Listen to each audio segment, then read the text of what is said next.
Madhumita Mukherjee. I promise a better scoring in physics. My next question will be effect on gravity due to rotation of earth. ये जो formula है ये आपको याद रखना है, लेकिन ये फॉर्मूला कैसे आ रहा है उसका थोड़ा सा डिस्कशन मैं कर देती हूँ, दिखा देती हूँ. Suppose this is your earth.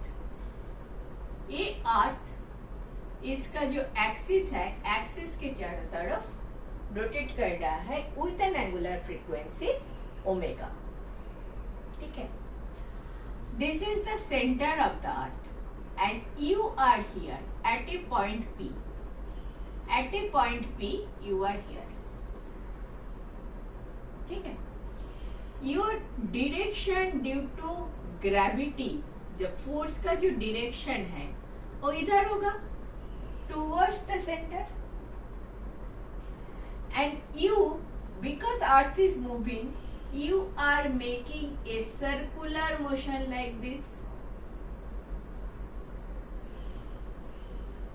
समझ में आ रहा है.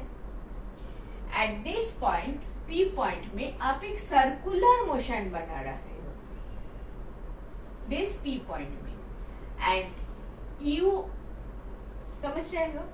अगर आप इस पॉइंट पे हो, दिस पोल पॉइंट पे हो, इधर आप कोई सर्कुलर मोशन नहीं बना रहे हो. The way g is acting on you, that is the actual G. G means effect of gravity due to this earth. अर्थ का पूरा मास हम सेंटर में पकड़ लेते हैं और effect due to this earth on you, the gravity force at these 2 points will be equal and pure. But at any other point, because any other points is making a rotational motion, a circular motion. ठीक है. इस circular motion के कारण, since it is a circular motion, there has to be a centripetal force. एक point के अंदर आ रहा है नहीं ना, तो इसके एक इक्विवेलेंट सेंट्रीफ्यूगल फोर्स हम मान लेते हैं. दिस सेंट्रीफ्यूगल फोर्स एफ अगर है, इसको अंदर कर, इसका 2 कंपोनेंट ले लेते हैं, 2 परपेंडिकुलर कंपोनेंट. एक component on this line which is joining the centre of the earth and another is perpendicular to this line. तो ए वाला एफ जो है, इस फोर्स का इधर का जो कंपोनेंट होगा एफ डैश, ए वाला एफ डैश, ये जो जी वैल्यू है, एक्चुअल जी वैल्यू, उसको कम कर रहा है. समझ रहे हो. अगर ये रोटेट नहीं करता, आपका any point P at this point would be attracted by this earth with a gravitational acceleration g. But because this P point is making a circular motion, इसका एक सेंट्रीपेटल फोर्स है. सेंट्रीपेटल फोर्स है तो हम मान लेंगे एक centrifugal force है. एंड इस फोर्स का 2 कंपोनेंट कर लो. ये वाला कंपोनेंट दिखाई दे रहा है opposite to the direction of the force due to gravity. तो ग्रेविटी का जो ड्यू टू दिस ग्रेविटी, आपका अगर mg था direction in this direction, mg minus F dash हो गया net force. This is your net force. Net force क्या हो गया? mg, m is your mass, mg minus f dash. ये f dash क्या है? ये हमें निकालना है. ठीक है. This is radius of earth. And समझ लो, this P point is at a latitude lambda. इसको बोलते हैं latitude lambda.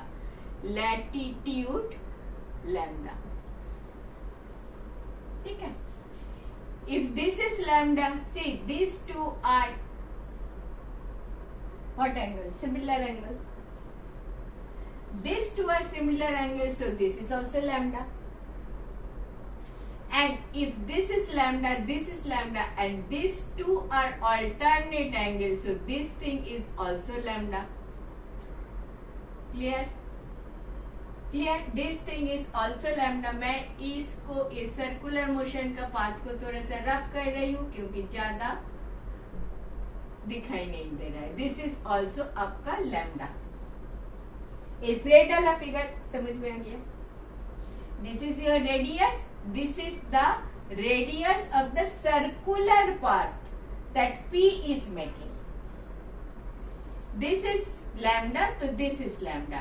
ये जो radius of this circular path, ये अगर छोटा वाला r है and this is capital R, then cos of lambda क्या होगा? cos of lambda base by hypotenuse r by r होता है, meaning by r equal to capital R cos of lambda. r equal to this r equal to capital R cos of lambda. ठीक है? In this direction force कितना होता है? Centripetal force equal to centrifugal force. आप centripetal force मांग लो. Centripetal force क्या होता है? सर्कुलर मोशन हो रहा है तो डेफिनेटली ये सेंट्रीपेटल फोर्स है. That is M R omega square. आपको पता है M V square by R equal to M R square omega square by R. R निकल गया एम आर ओमेगा स्क्वायर. ये आपको मालूम है, वही लिखा M R omega square. This is your centripetal force at this. So this is your F. This is your F. तो F dash क्या होगा? A F का cos component because lambda is here. So F dash equal to F of cos of lambda. F कितना है? इतना. F कितना है? इतना. M R omega square cos lambda. R क्या है? इतना. M R cos lambda omega square cos lambda. क्या मिला? M R cos square lambda omega square. This is force मिला. तो in that direction F dash मिला. सो एफ डैश डायरेक्शन में force उतना मिला. आपका in this direction PO direction में फोर्स कितना है? एम जी है. Force due to gravity equal to mg.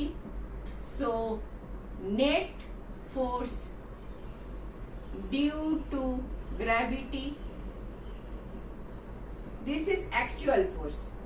Actual force due to gravity is mg. Net force due to gravity is mg minus this thing mr cos square lambda omega square. So acceleration, net acceleration लिखे. Net force, net acceleration due to gravity. ये क्या आ गया आपका? g minus r cos square lambda omega square. This is your net acceleration. Acceleration due to gravity is g. आप जानते हो. But due to rotation of this earth, वो g थोड़ा कम हो जाता है. वो g से minus R omega square cos square lambda करोगे तो आपको g डैश मिल जाता है. g dash equal to g minus R cos square lambda omega square. समझ में आया? This is all what I wanted to tell you. Before I go for my first question. ये वाला बात समझ में आया? P is a point wherever you are making a circular motion. Circular motion है तो centripetal force है. Centripetal force है तो centrifugal force है in this case. And that is mr omega square. This is you know. This you know. mv square by r. You know. mr omega square. That is F. F का ये वाला component कितना होता है? F cos lambda. ये पता है. हाँ, ना मत बोलना. This is your resultant F का this thing is 90 degree. 90 degree से आपने मंगाया. 90 degree. This is F. This is lambda, this side आता है F of cos of lambda, जिधर लैम्डा है तो इधर लैम्डा है तो ऊपर के तरफ गया, F dash is your F cos of lambda. तो F dash is F cos of lambda, याद है ना? एफ अंदर एफ का दो कंपोनेंट करो, F cos lambda, F sine lambda. Cos किधर आता है? जिधर लैम्डा होता है, जिधर थीटा होता है उधर कॉस थीटा होता है। तो this side it is F cos lambda, F cos lambda आ गया।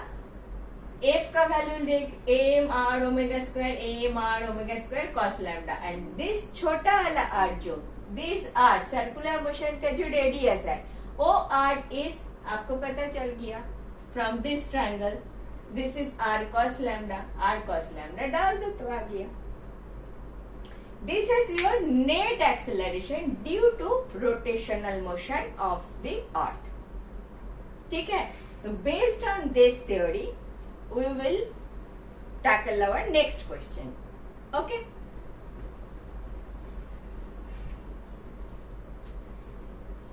याद क्या रखना है? GP equal to G minus R cos square lambda omega square. ये आपको याद रखना है। ठीक है, अभी मेरा क्वेश्चन क्या है?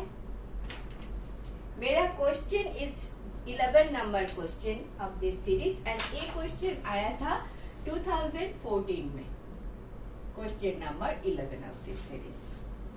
Calculate the angular velocity of the earth so that acceleration due to gravity at 60 degree latitude becomes zero.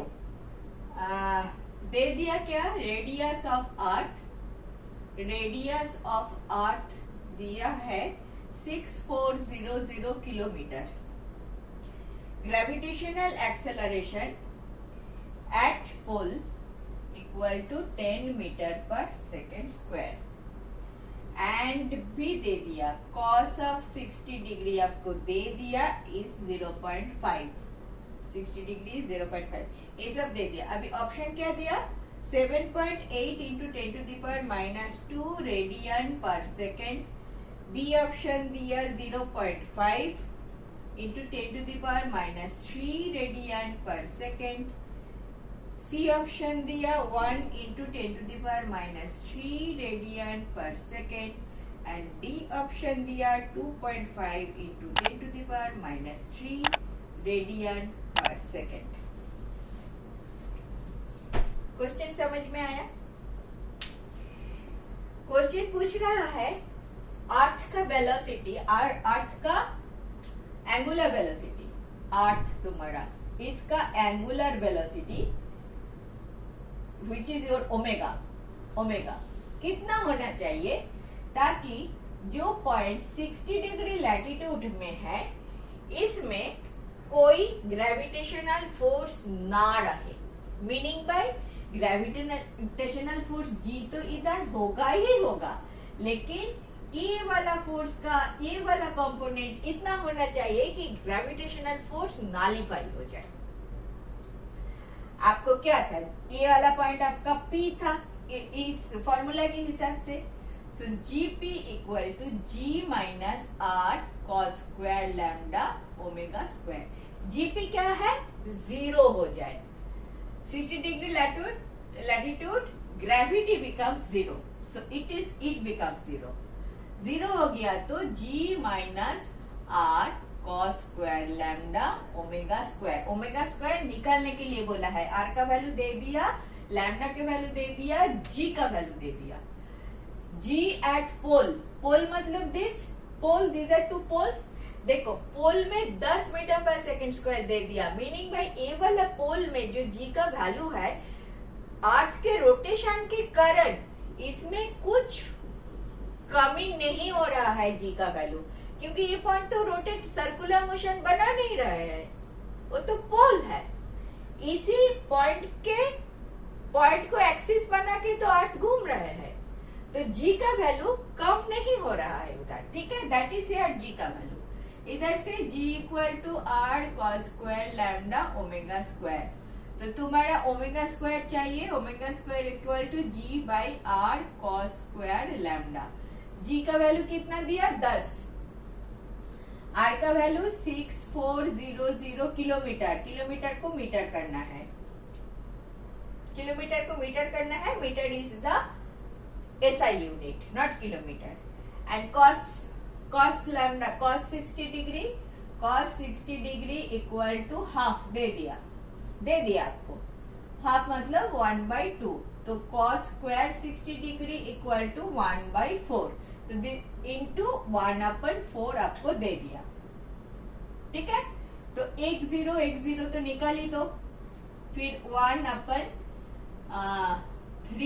2, 4 से डिवाइड करना है ना, 4 से डिवाइड करोगे तो 4 6 0 0 0 0 इतना आया। तो ओमेगा कितना आएगा, ओमेगा आएगा 1/4 0 0। तो 1/4 0 0 इतना आया। इतने का मतलब क्या होता है, ऊपर 10 ले लो, 10 divided by 4 into 10 to the power -3। समझ में आया? 10 से 4 से डिवाइड करोगे तो 2.5 हो गया, 2.5 into 10 to the power -3, 2.5 into 10 to the power -3 is your correct option. समझ में आया क्या क्या हुआ इधर?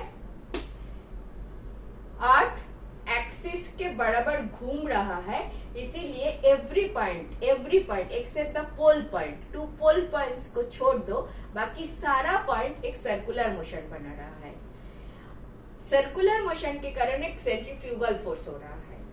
दैट सेंट्रीफ्यूगल फोर्स का एक कंपोनेंट, ऊपर वाला कंपोनेंट, जो कंपोनेंट जी तो सेंटर से, अर्थ का सेंटर से जी होता है, इसका ऑपोजिट जो कंपोनेंट है उसको लेना है, उसको ऐसे आ जाता है।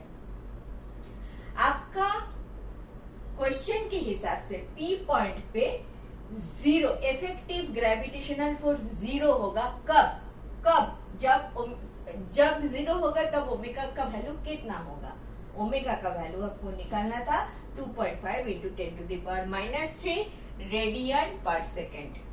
ओमेगा का वैल्यू रेडियन पर सेकेंड ही होता है। ठीक है, ये था आपका क्वेश्चन। समझ में आया? पॉइंट इज आपको ये वाला फॉर्मूला याद रखना चाहिए ताकि you can solve this question. अगर याद नहीं है, मैंने थोड़ा सा तो दिखा दिया कैसे करोगे, थोड़ा सा प्रैक्टिस कर लो। प्रैक्टिस जब हो जाएगा तब याद रख पाओगे। ठीक है, समझ में आ गया? कर पाओगे ना ऐसा क्वेश्चन आ जाए तो?